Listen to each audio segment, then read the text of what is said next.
As he fumbled with his keys, he heard a loud thud on the roof of his car. As he got out of his cruiser, the critter sprung up into a crouched position and faced the officer. Terrified, Matthews drew his sidearm and fired 4 times at it.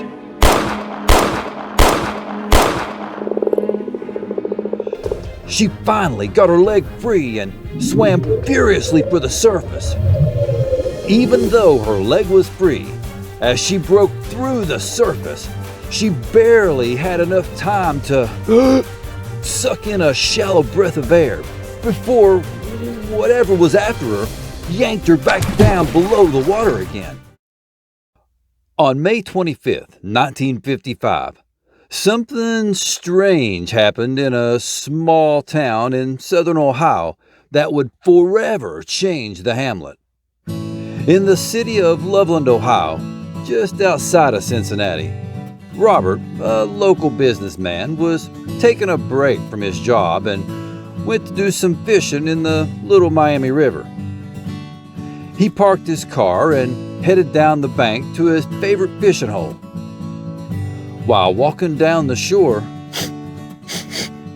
he could smell the odd scent of what he described as a combination of alfalfa and almonds.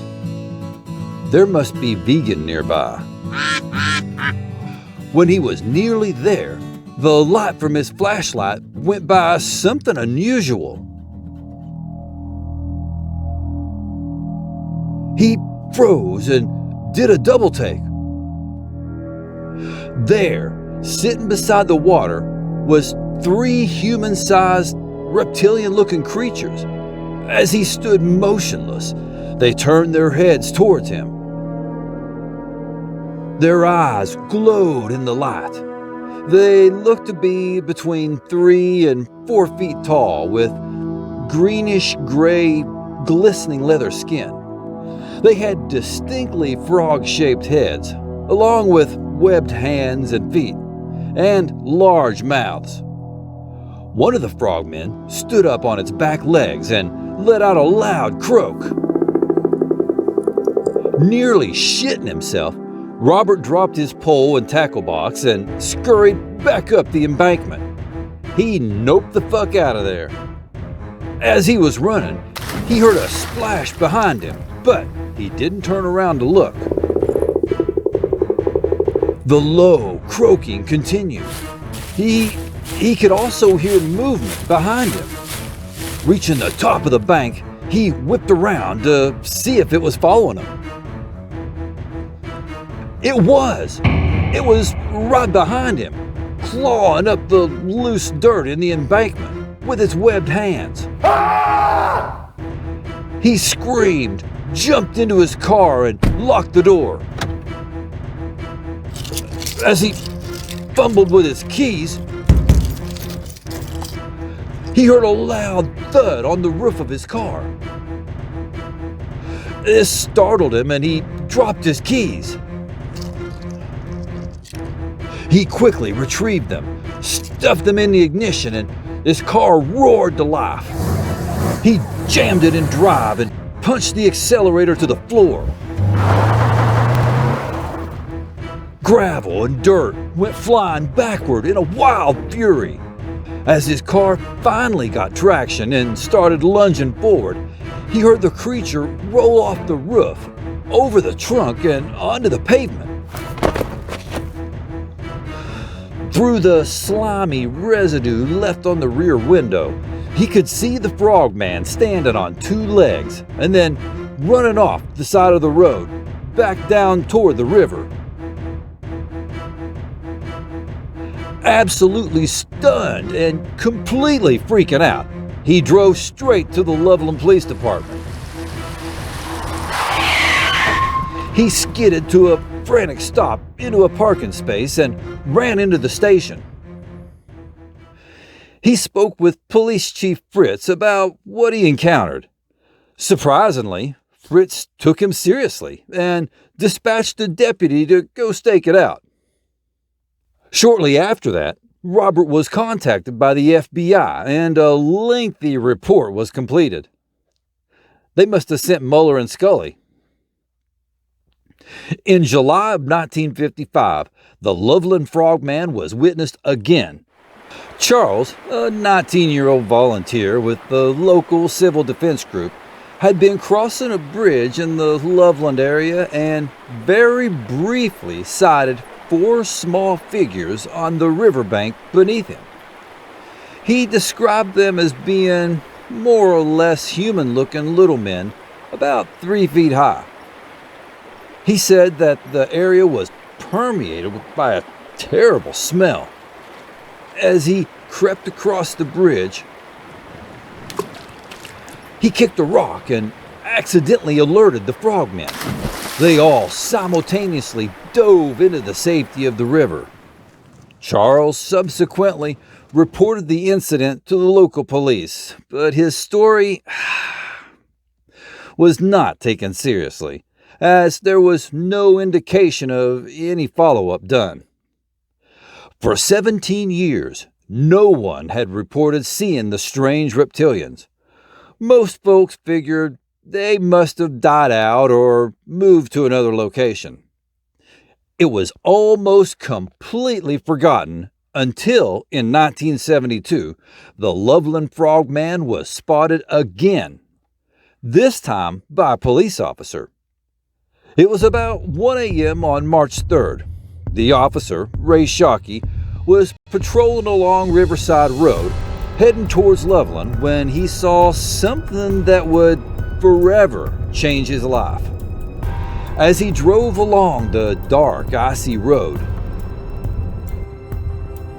he saw what looked like an animal dart into the road right in front of his car. At first, he thought it was a dog. Startled, he slammed on the brakes and slid to a stop to avoid hitting it. Here in the car, the creature also stopped in the middle of the road. Why do they always do that? Shockey's lights illuminated the road brightly, and he could clearly see it. It stood in a crouched position and turned its head in his direction. Its eyes glowed brightly under the car lights. It opened its wide mouth and let out a loud croak.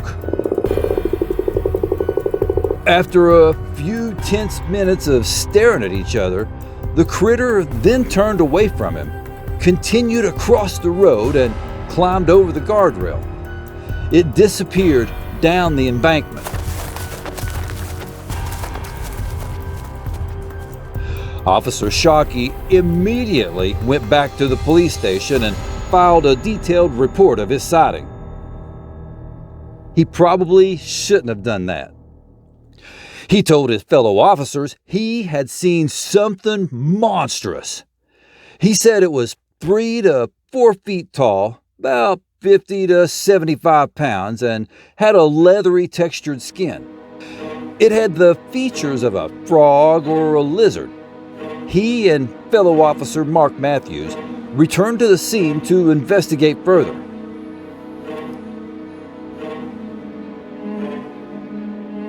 However, the creature was no longer there. Of course not.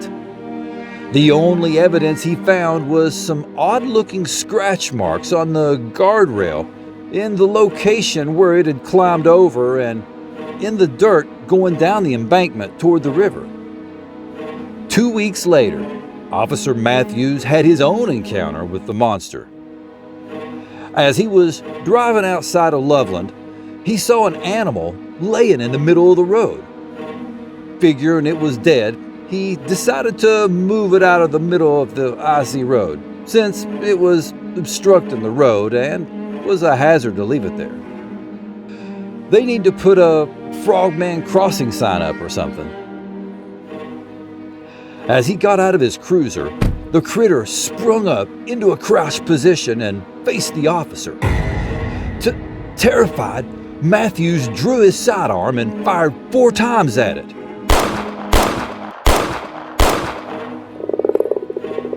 It let out a loud, croakish roar.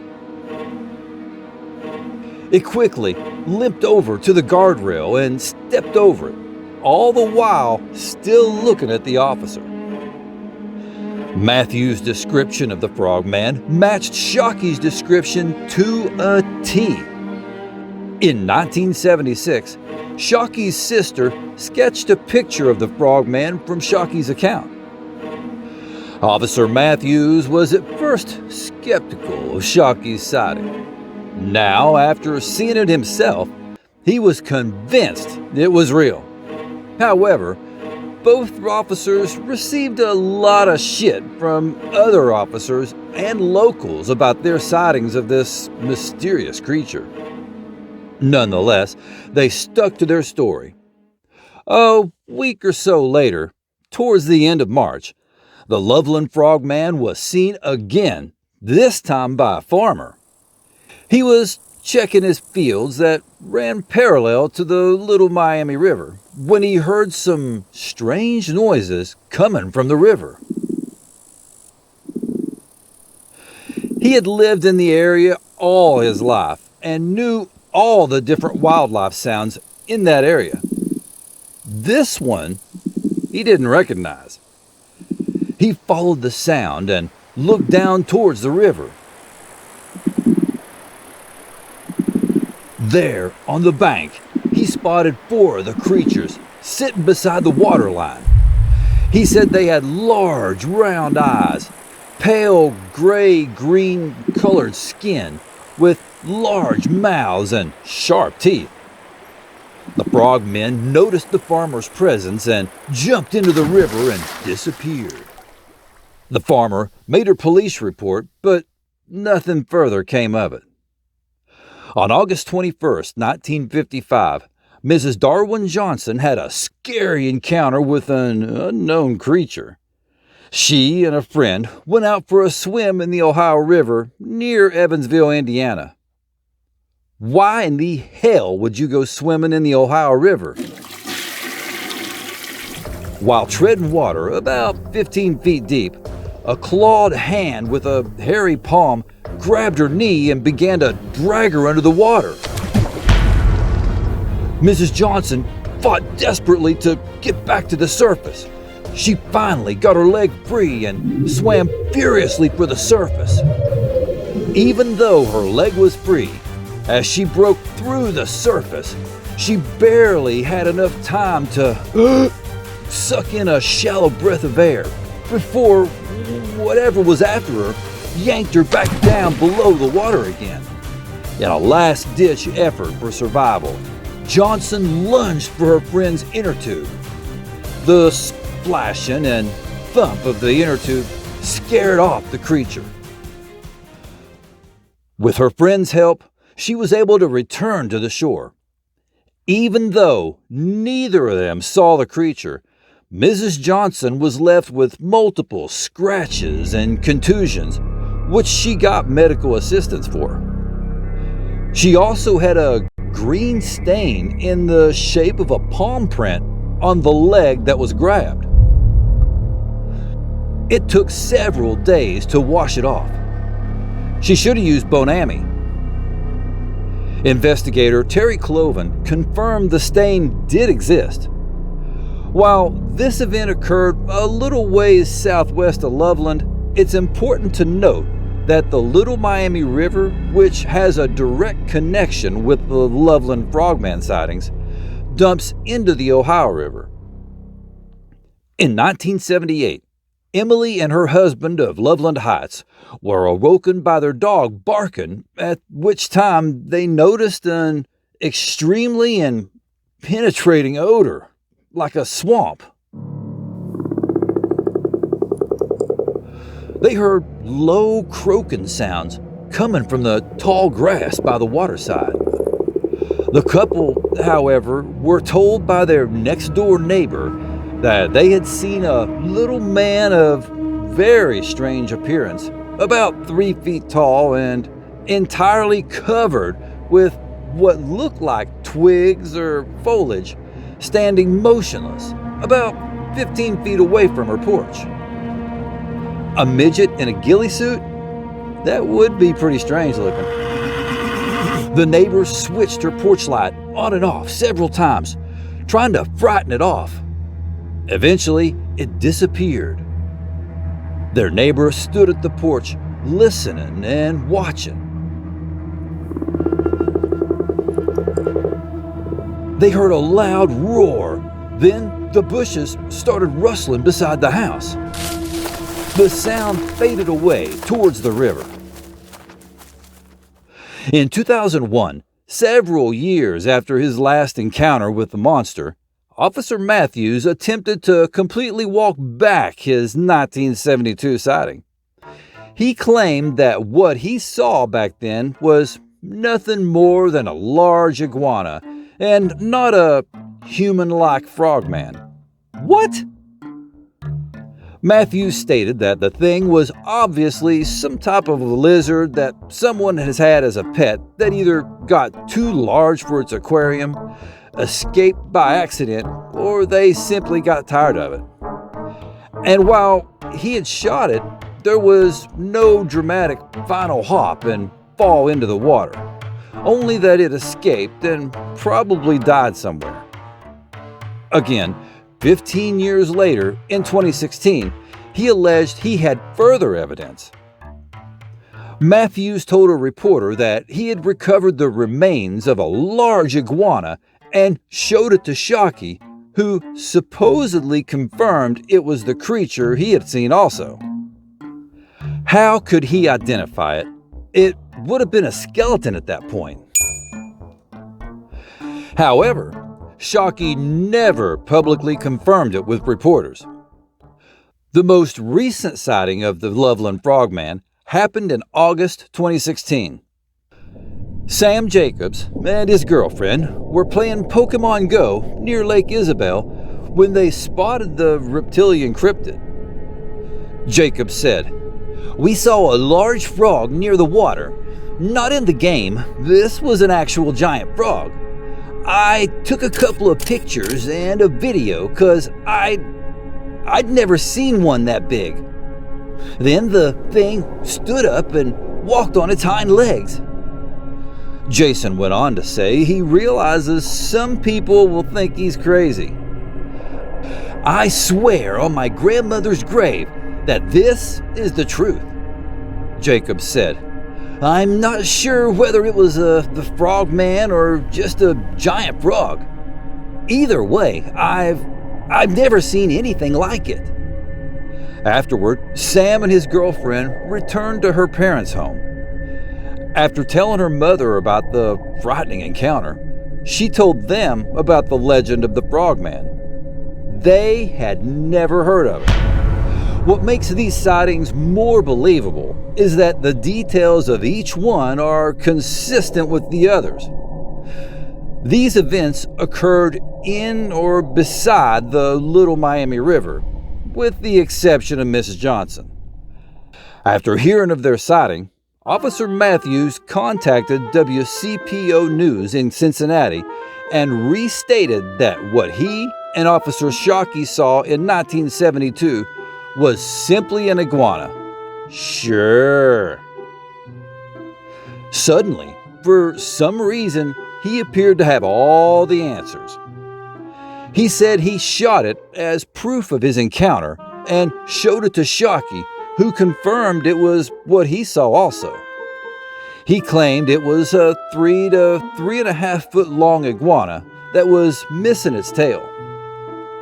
He also alleged the reason it was lying on the icy road was to get near the warm pipes coming out of a factory nearby.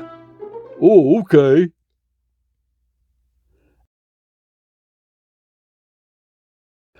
When I first started exploring the info that was online for this critter, I'll be honest, I got a little depressed. Initially, I could only find 3 sightings of it, and they were a long time ago. So I almost didn't go any further. But after I watched a few videos on it, more encounters started popping up. One of the things I didn't touch on was the alien aspect of it. Some folks feel the Loveland Frogman is an alien of some kind. And not the reptilian kind, more along the lines of the Greys. As far as my thoughts on it goes, well, this is what I think.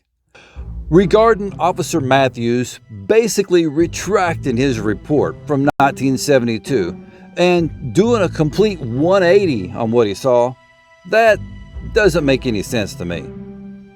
How can a police officer who is trained in making detailed observations mistake a 3 to 4 foot tall humanoid bipedal frog for an iguana? I mean, hell, he shot it 4 times. Did he somehow feel threatened by this killer iguana? On top of that, iguanas are cold-blooded reptiles. A reptile's movement slows down considerably, if not stops altogether, at 30 degrees. This thing was lying on an ice-covered road, then stood up and stared at the officer for a while. The officer got spooked, opened fire on it, and it ran off the side of the road and climbed over the guardrail, leaving scratch mark evidence of its escape. None of it makes any sense, except for this. Officer Matthews complained several times to reporters that he was tired of answering questions about the Loveland Frogman. I think he walked back the sighting of the monster because he couldn't handle being ridiculed by the community anymore. Logically, that makes more sense to me. Or it could have been a cover-up for a much larger mystery, like the alien angle. And when it comes to Sam and his girlfriend's 2016 sighting, many have claimed it was a hoax. Skeptics have said the video they captured was of someone standing in the lake wearing a frog costume. But no proof of Sam or any of his friends owning a frog costume was ever uncovered. And no one could provide a picture of the same frogman costume they would have used during the video that's available at Party City or any costume store. Moreover, video experts have analyzed the video and came to the conclusion there was no nefarious editing done to it. It was just raw video. What's also intriguing about this is that Sam and his girlfriend didn't even know about the Loveland Frogman before they saw it. I mean, it was only reported being seen 3 times prior to this, and the most recent sighting was over 40 years ago, well before they were even born. So the claim that it was all just a hoax is a hoax itself. Skeptics always scoff, but some still claim to have glimpsed its eerie presence by the river's edge. If you're ever walking by the water's edge of the Little Miami River near Loveland, Ohio, late one foggy night, stay alert. In the murky darkness, a frog-like silhouette could very well emerge from the water with glowing eyes. Frozen with fear, you're unsure if it was real or an illusion. With an unsettling croak and a subtle dunking sound, the frogman vanishes, leaving a lingering mystery. Is it a mere myth or a cryptid hidden in the shadows, biding its time to resurface? Thank you for joining me on this froggy escapade. And a slimy monster thank you for watching this far into my video. What do y'all think about the Loveland Frogman? Let me know down in the comments. A lot of folks say it's part hoax and part misidentification. Me, I think it's 100% legit. Either way, it's a pretty fucking cool legend. It hasn't been spotted in a while, so who knows? Maybe it just croaked.